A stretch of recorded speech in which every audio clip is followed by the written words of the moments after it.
Our culinary heritage is the subject of the conversation of the authors we welcome today, and it's my pleasure to introduce them to you.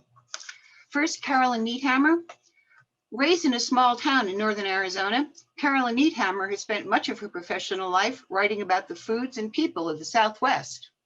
For her first book, American Indian Cooking, Recipes from the Southwest, she traveled throughout Arizona and New Mexico, interviewing Indian women, learning about the wild plants they gathered and watching them cook. And she was perfectly dauntless. Traveling in an old car prone to breakdowns, she also made the acquaintance of many Native American mechanics who helped keep her on the road. To date, Carolyn has written 11 books, 5 of them focused on local cuisines, with titles that will sound familiar to people who spend time in a Southwest kitchen. They include The Prickly Pear Cookbook, Tumbleweed Gourmet, and Cooking the Wild Southwest, delicious recipes for desert plants. But the Southwest isn't just about food for Carolyn, who has a master's degree in journalism and history. She's also written biographies, books on ethnobotany, women's studies, travel, and fiction. Today, she'll talk about her most recent book, A Desert Feast, Celebrating Tucson's Culinary Heritage, published by the University of Arizona Press. Nowhere else tastes quite like Tucson, and with this Southwest Book's top pick, Carolyn explains why. Gary Paul Nabhan noted that we would not know the heritage of what we eat without Carolyn.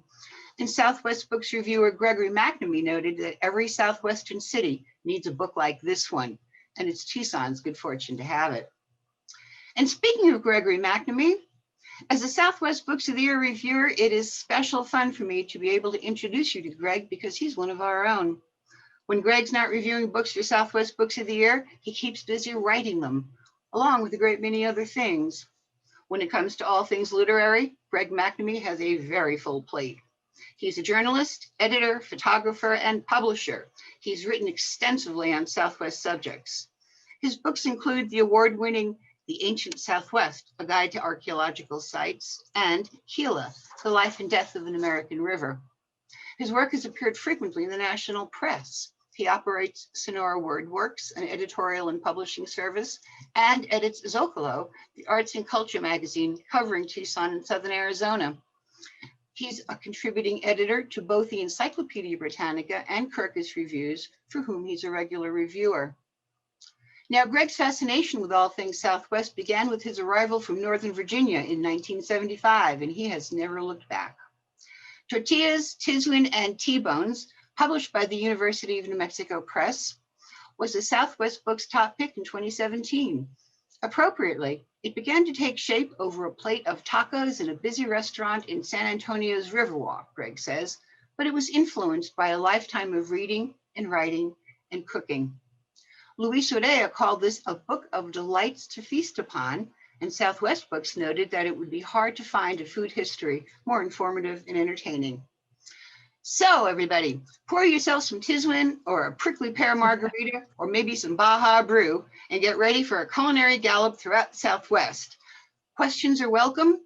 Our authors will take the questions at the end, so just fill them in the little Q&A box at the bottom of your screen, and we're ready to roll. Greg and Carolyn, take it away. Thanks. Thank you. Carolyn, you can hear okay? And oh, good. Well, Carolyn, I've known you for a very long time. I've been a fan of your writing for a very long time, and I've wondered, and I have never asked you this before, but I will now. How is it that you became interested in writing about food? And as a follow-up question to that, how did your new book, A Desert Feast, come about? Well, I've been writing about food since I got out of journalism school. And that was many decades ago. I started with newspapers and some magazines. I became interested in writing about food. First, I became interested in food. And I became interested in food because my ethnic heritage is Irish and Swedish, neither ethnicity particularly well known for its cuisine. And so as a self-defense mechanism, I learned how to cook very early on. My grandmother used to make spaghetti sauce with tomato soup and ketchup. And this was just horrifying. You know, it it would not stand. And so, so I learned how to cook. I was a short order cook in a truck stop in Virginia for a couple of years, and tremendous training for being a writer, because you have to balance deadlines and you have to get everything lined up and all that good stuff. So, so I became interested in writing in food first, and then became interested in writing about it as a student of anthropology, and being interested in what anthropologists call foodways. Did a lot of studying in that, and about 20 years ago was commissioned to write a column for the Cornell Health Sciences Institute. They had a newsletter that was, those are the people who invented the food pyramid, based on a longitudinal study of 1 million Chinese subjects to discover ideal kinds of food distribution, quantities and ratios and things like that. So I did that. That set me started off on writing my first book, which was called Movable Feasts, my first food book. And of course, you'll all want to get that book just for that beautiful cover, which is orange crate art from probably the 1930s there. And that in turn led me to write the follow-up 10 years later, which is the Tortillas, Tiswin and T-Bones, on the argument, the very well-placed argument, I think, that if you don't know, if there's a book you want to read, but it doesn't exist, you have to write it. And so that's how that came about. So, Carolyn, as a follow-up to my previous question about how your book came about, I know that I was constantly surprised during my research on, well, for instance, the southernness of Anglo-Arizona cooking. And how about you? What kind of surprises did you encounter when you were working on a desert feast? Well, any cook knows that beans have to be boiled. You're not going to boil a bean by heating hot rocks and putting them in a basket. You have to have a pot to boil beans in. And it wasn't until the whole calm, about 580, so that's like 2,500 years later, that people were able to actually cook beans. So it wasn't until then that we could actually have to about 500 BC, that we could actually have a stew with corn, beans, and squash, because it wasn't until then that we had a pot.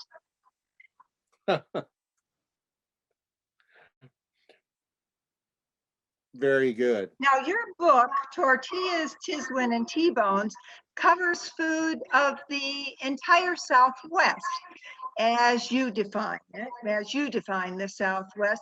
Now, what distinguishes Southern Arizona food?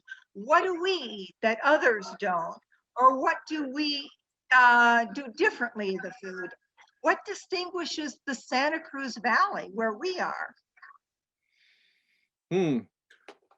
There's a lot to unpack in that question. And Helena, before the meeting began, threatened me with a question making me define the Southwest to begin with. And I'm going to, so I'll preface it with that and say that my definition of the Southwest is pretty slippery. I want to say, I think of the Southwest as the region where Native American languages were spoken first, then Spanish, then English, and that it's a pretty clear distinction there. It leaves us with the problem of Florida, of course, which had all of those things. So we'll add a proviso: the Southwest is a place where Native American languages were spoken first, then Spanish, then English, but without any alligators. And I think that sort of does it on that count. The food of the Southwest is really quite various, and of course blends Native American ingredients and typically Spanish introductions from people like Father Kino, who came up with whole vegetable gardens and trees and cattle and all kinds of other good stuff. We, in our part of the Southwest, in the Santa Cruz Valley particularly, our Southwestern cuisine tends to be make liberal use, let's just say, of beef and of wheat. And the reason for that is an accident of geography, and that is we're north of Sonora, and Sonora is a great coastal plain that lent itself both to cattle grazing and wheat production in a way that the interior valley of Mexico and the Gulf Coast didn't. They were more suited for corn production and for pork and chicken and things like that. So our some of our classic dishes, of course, are beef and wheat, and of course, I don't want to hear anything about what they say over in Hatch, but the best chilies in the world are grown here in the Santa Cruz Valley too.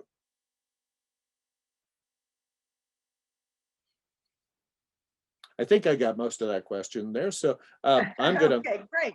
I'm gonna turn that back around a little bit, Carolyn, and ask you, what is meant, a desert feast, of course, celebrates us as a city of gastronomy, and tell us how that designation works and how many such cities there are out there, and how we got to merit that title.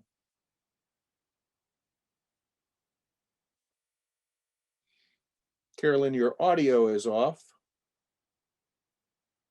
All right, There back you are.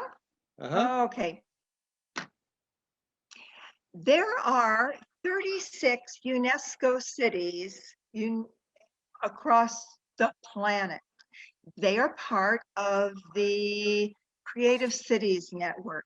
There are a lot of them in the Orient. There are some in South America. And Tucson was the first U.S. UNESCO City of Gastronomy. Since then, San Antonio has been named. Now, when we're named a city of gastronomy, they're not just looking at food. They're looking at the entire food system, the agricultural heritage, thriving food traditions, and culinary distinctions.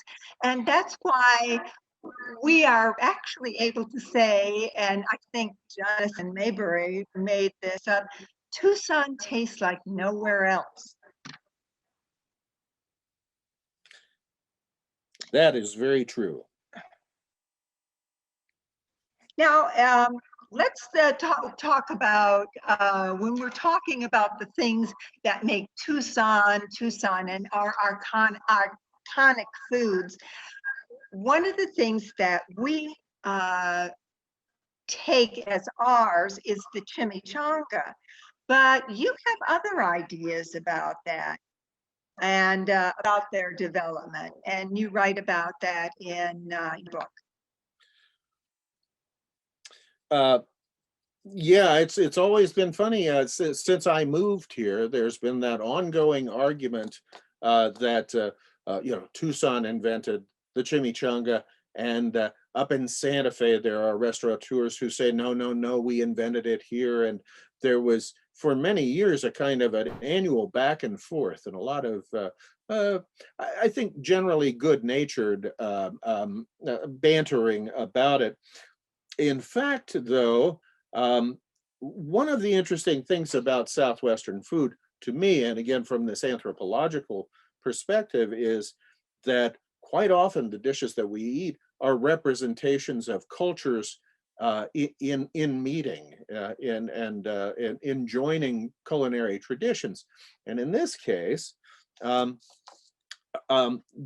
the time, this is going to get a little complex, and I'll try to make it as simple as I can, but there were a number of decades in which Chinese immigrants were excluded from the United States, also from Mexico, but very much more limited time period. And so you had numbers of Chinese immigrants who were coming into Mexico, some of whom later moved to the United States when the exclusionary laws were relaxed.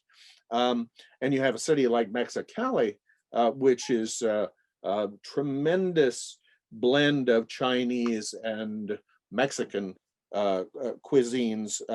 Farther south in mining country, down along the Rio Mayo, there were Chinese mine workers, many of whom intermarried with Mayo people and some Yaqui people. And there they had a dish which was basically a kind of a wrapped pastry with meat inside of it, that they called a chimichanga, not an M, but a V, chimichanga, and generally taken up to the mine during the day at lunchtime and served up, but also served in train stations and places like that down in Sinaloa and southernmost Sonora.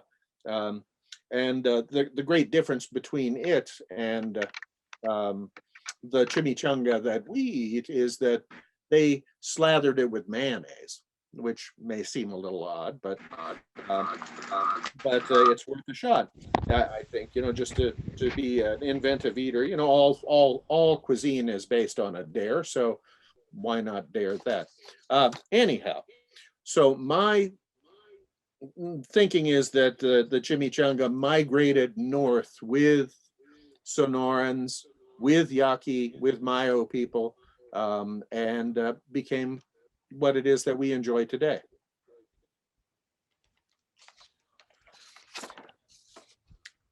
As they say, that's my story, and I'm sticking to it. So, Great, thank you. Carolyn, as we discussed the sort of the format for our conversation here some weeks ago, I was interested in a remark that you made about how different food organizations are cooperating in Tucson's food system. And you mentioned earlier about that city of gastronomy, about looking at the whole food system. Could you lay that out for us a little bit? Tell us a little bit about how that works and what organizations are involved? Actually, a lot of it has to do with the community food bank. We think sometimes of the community food bank as just a place that hands out boxes of food. But in fact, they have a finger in just about every food pie in Tucson. They're just wonderful. Years ago, they decided one way that to get people eating more nutritiously rather than just out of the boxes is that people should start gardening. So they set up some gardening classes, and anybody can sign up to go and learn at garden at the food bank. But then they thought, well, maybe the best thing would be to start people gardening young. So they set up some gardens. They went out and set up some gardens in the schools. Now, the deal was, unfortunately, teachers are very busy, and they weren't able to put as much time in the gardens as possible. Some schools, they had teachers that loved to garden, and they did a great job. And in other places, maybe not so much. So a few years ago, a student went to a professor at the U of A and said he wanted to do a special class. He wanted to do an independent study, and he wanted to do it one of these school gardens. So the professor said, fine, and he did it, and he did a paper on it. Well, the next semester, there were 4 kids who wanted to do it. So now it's become an actual class. And so every semester there are 40 students who take the class.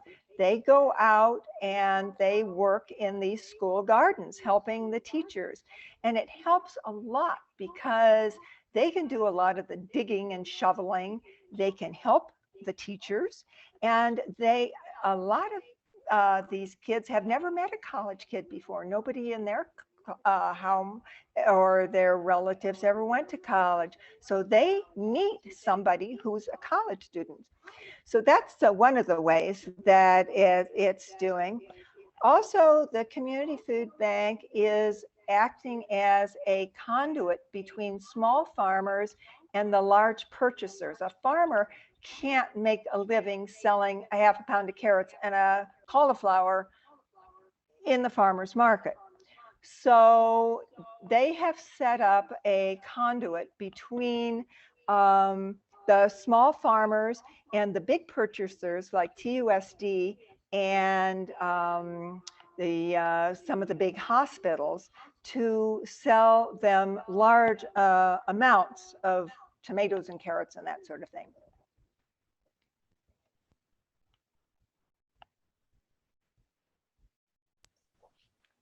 Now, we talked about chimichangas a few minutes ago. Now, let's talk about tacos. In a few minutes, I can make a taco. I can take some masa and I can put in my tortilla press and make some vegetables or some meat, and I can make a taco. In 20 minutes, I can make a taco. But you write that fast food tacos are much more complex, requiring interstate commerce. What's so complex about a taco?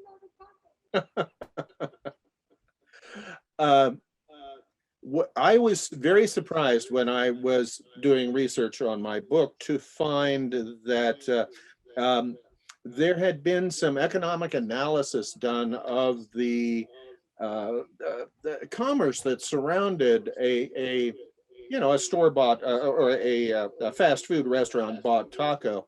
And the calculation that this was reported in The Economist magazine, the calculation was that if you added up all the ingredients, you would find a travel for each taco of about 64,000 miles, which is pretty astonishing to me. It flies in the face and goes, it's the exact opposite of local production and local cuisine.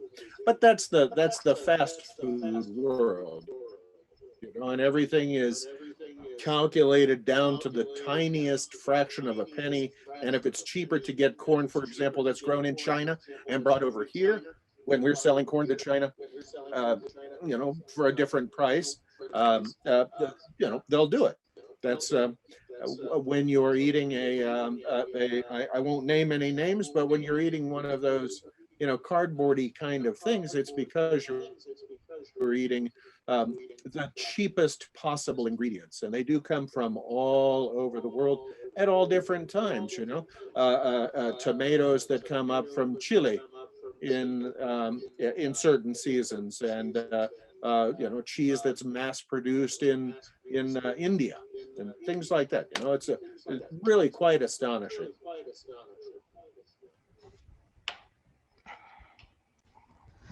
Well, that's amazing, and we don't think about it when we go to Taco Bell. What is behind that taco that they slide toward us for 59 cents? And that's how they get away with selling a taco for 59 cents.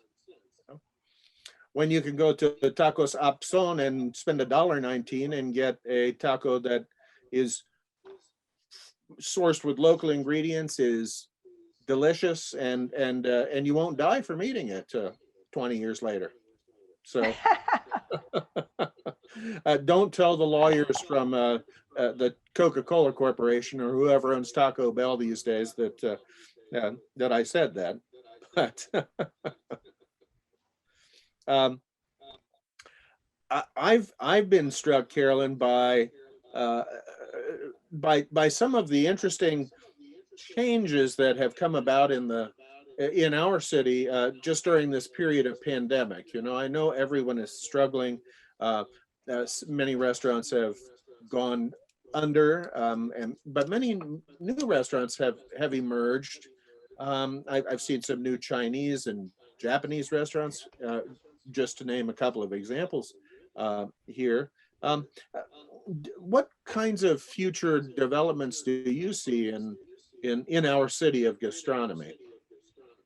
And particularly, do we need to recertify in any way to continue to keep that title?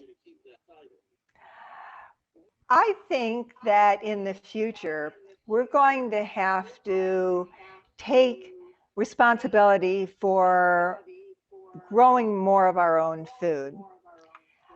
I know that we're not in Illinois where it rains all the time, but if we have water catchment devices, you can really grow a lot of food just with the little bit of rain that we have. I have a big garden right now and I'm watering it completely with rainwater. I have 2 rain catchment devices. I think that we're going to need to think about that because the food that we import has a high cost to it. It's all the gas that brings it to us. We're also going to have to think about supporting our local farmers more. There's no way in our desert city that local farmers are going to be able to feed all of us, but they can do more. And we need to go to the farmers market, or we need to sign up for CSAs, community supported agricultures, and support our local farmers. And that will bring down the cost of food, actually, because there's hidden cost. There's hidden cost by trucking an apple from Minnesota. What about you, Greg? What do you see in the future? Well, it's interesting that what you said, Carolyn, because I've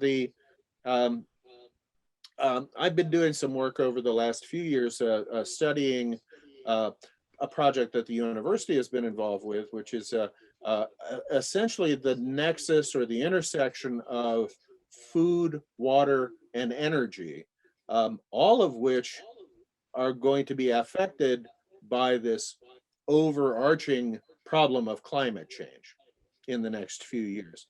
And there has been a tremendous amount of attention paid, for example, to the thought that our region is going to be suffering.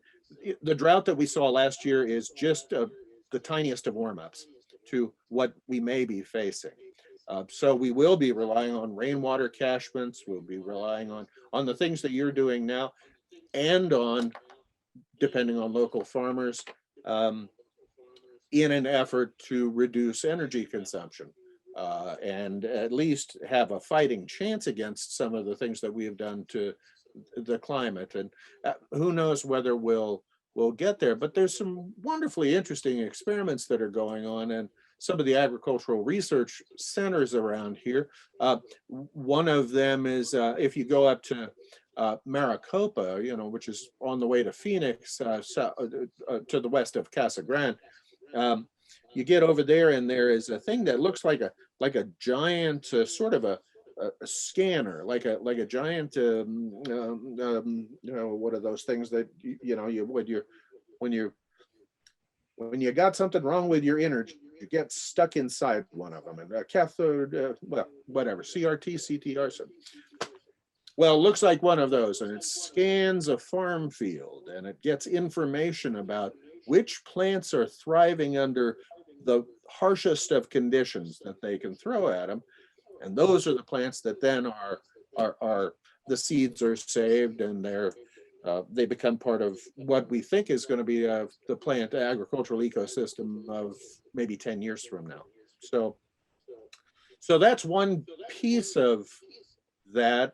And forgive me if I'm being long-winded about this, but the other piece is I think we're going to start seeing some interesting new additions to our culinary tradition of our own. And one of those things, I think we're going to be eating a lot of insects in the future. Because it's been proven that insect protein is much more efficient. You need a lot of it. You need a lot of insects for it, but thanks to the wisdom of evolution and natural selection, we have lots of insects to choose from. And in Mexico City, for example, there's a whole food district where specializations in things, chapulín and things like that, that are, cooked in chili and made delicious. And I've had some of it. And if you don't think you're eating insects, it's quite good. So I think we're going to be required by just the exigencies of change that we're going to have to get a little unsqueamish about some of the things we eat. And at the same time, I'm going to wrap up with this. We're going to have to stop eating so many things that require large quantities of grain to feed, by which I mean cows, and to a lesser extent pigs. But whatever the case, I think we're going to see a shift by necessity toward more toward a plant-based diet and less toward an animal protein-based diet. Those are all the things I see, probably for the time after I'm dead. So I can still eat beef chimichangas.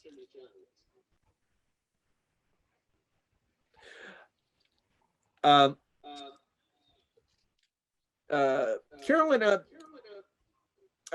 this is sort of maybe a closing or near to closing and opening up our questions.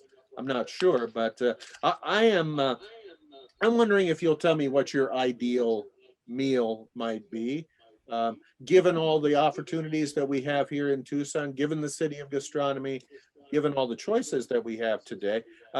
What's your ideal meal, taken from the pages of your book or from the pages of your life? Well, I'm going to make it much simpler than that. I'm just going to say that every day I hope that I can eat at least one thing that I've foraged or that I've grown in my garden. And sometimes in the middle of the summertime, when my garden is not doing well or it's completely dead, that just might be an herb. Or it might be some prickly pear that I've got in my freezer and can add to some salad dressing. And I hope that's in my obituary, that every day she wanted to eat one thing that she either grew or foraged. Wonderful. That's wonderful. Yeah. I was just standing out in my garden admiring the arugula that's coming up and just thinking, oh boy, because I just love arugula. Well, we had a wonderful salad for lunch. It was just delicious lettuce and a little bit of baby kale and some tomatoes that have grown in my little very, very simple greenhouse. Wonderful. That sounds great. Well, we have a question.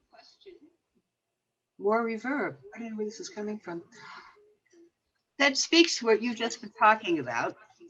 And the person who sent the question would like to know, if you were asked to do a cook-off, what dish would each of you present from your book?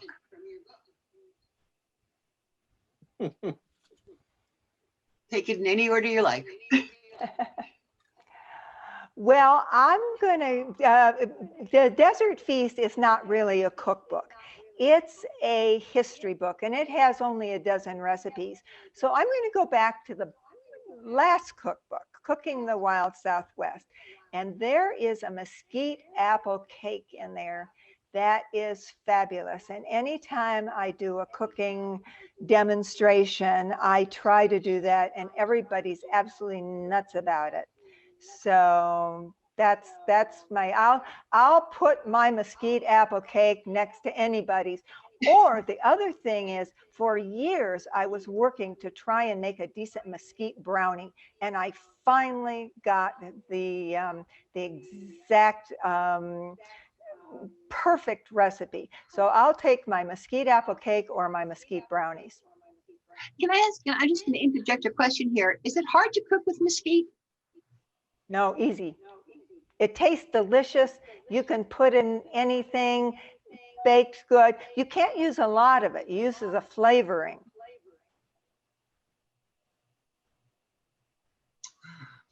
Well, Greg, What about you? Well, because I can never pick between a myriad of things and have only one choice, I'm going to throw out two, and one of them is also a pie, and it's a pie that comes from Pie Town, New Mexico, and it is a green chili and apple pie, and it is one of the most wonderful things you have ever eaten. Now, there are two pie restaurants in Pie Town that face each other across the street. And so in order to try to be judicious about this, I stop at alternate places each time I pass through Pie Town. And then I thought, well, that's kind of silly. I'm just going to go to both of them. So at the same time, and have two pieces of pie. Both of them do an estimable green chili and apple pie. But I would say that would be the capping off of my favorite recipe. Is not really a recipe, but roast mastodon.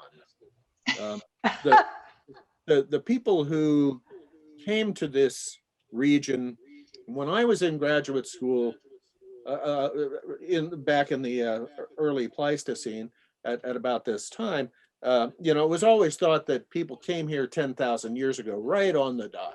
And we keep pushing back that chronology and pushing it back and pushing it back.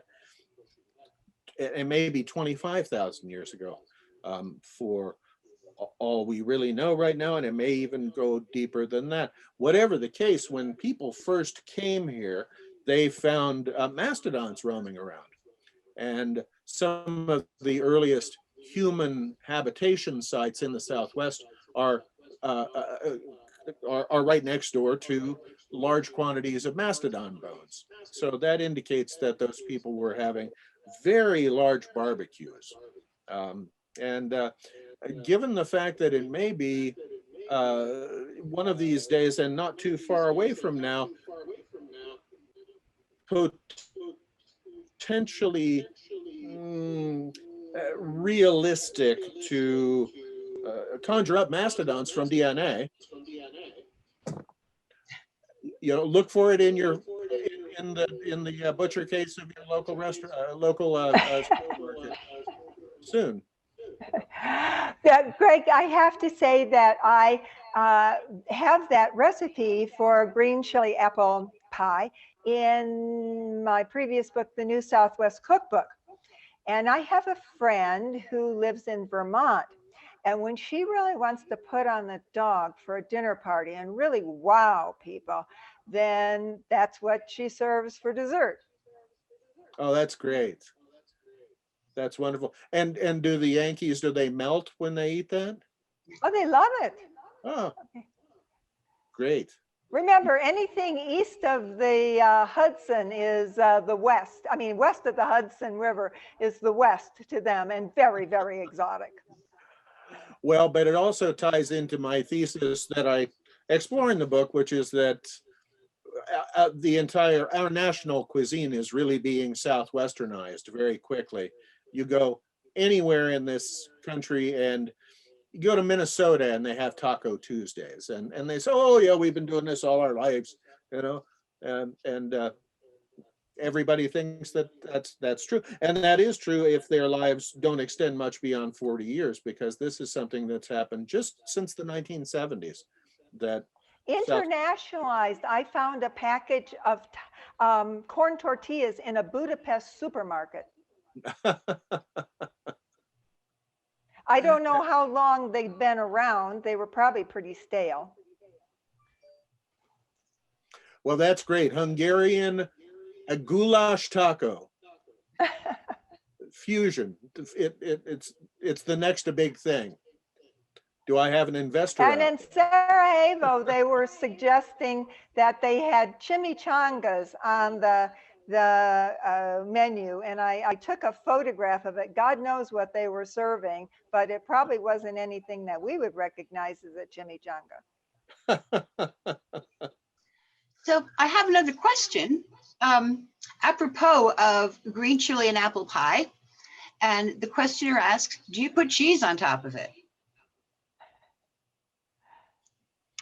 I didn't see any cheese anywhere in vicinity, but I don't suppose that, you know, there are no laws against this. If it's to your taste, I think you probably could. Or vanilla ice cream. I'm going for the vanilla ice cream. How about, are there any Southwest foods or native plants that you're worried could disappear soon, or most in danger of losing their cultural status?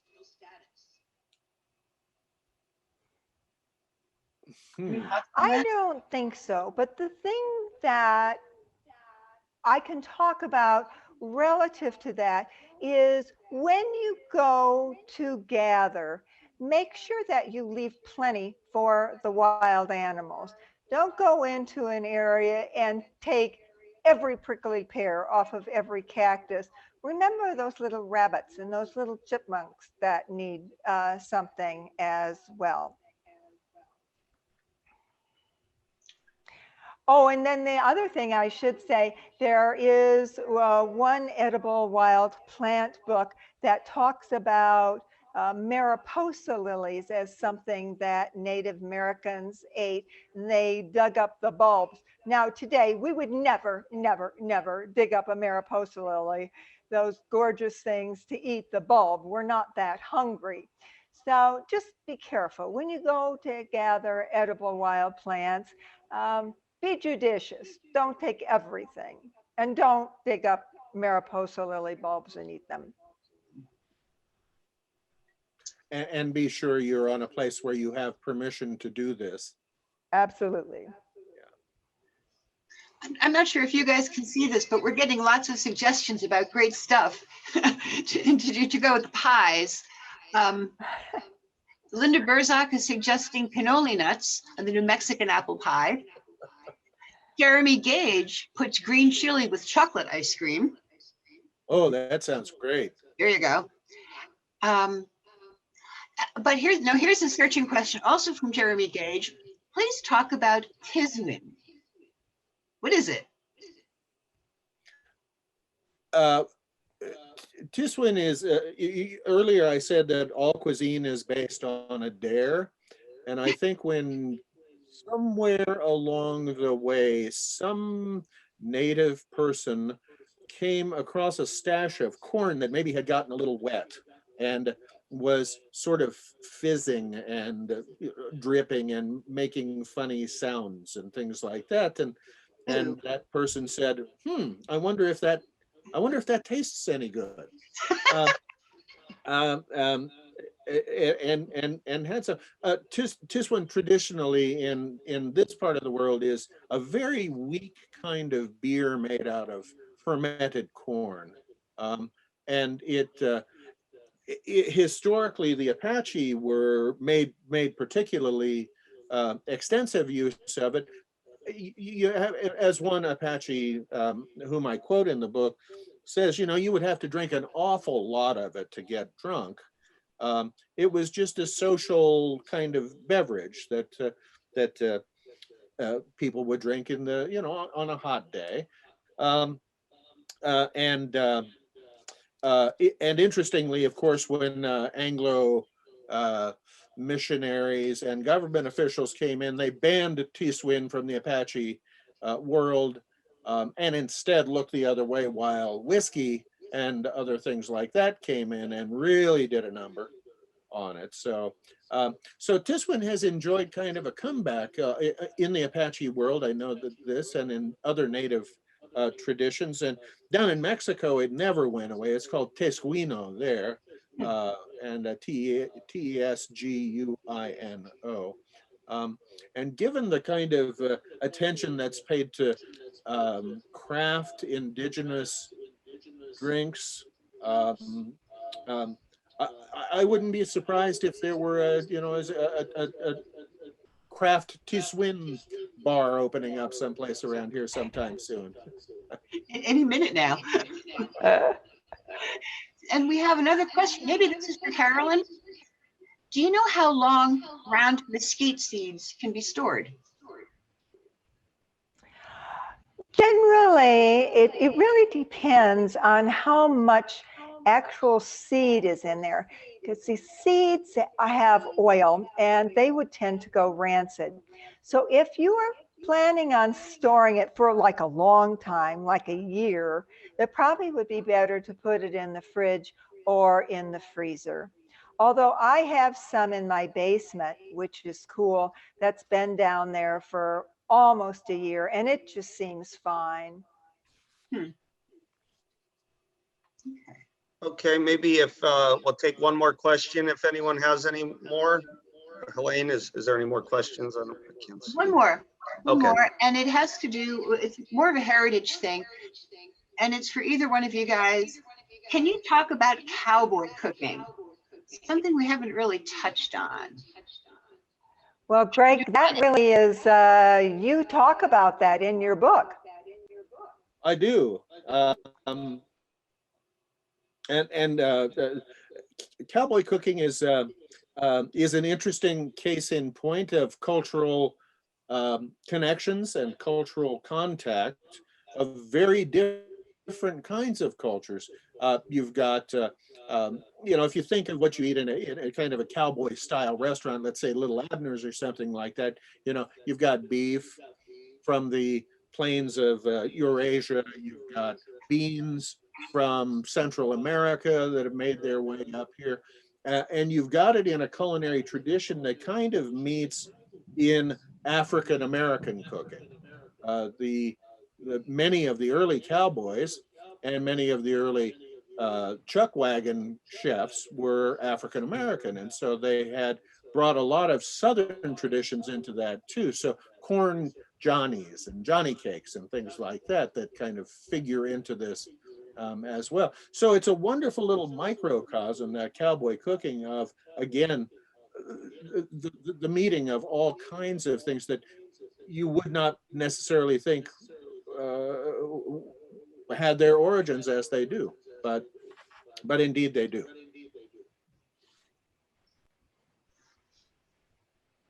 Okay, so Okay. yeah. So with that, I think we'll conclude today's author salon.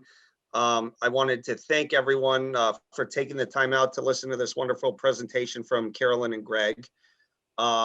Please check our website, the Pima Library Foundation.com, for more information on upcoming salons and ways to support our mission and learn more about us. So if there's anything else, thank you. I think I'll stay away from eating bugs for a while, Greg, maybe in the future. And, I hope everyone has a good evening. If you have Thank any you, everyone. remarks. Thank you. Thank you all.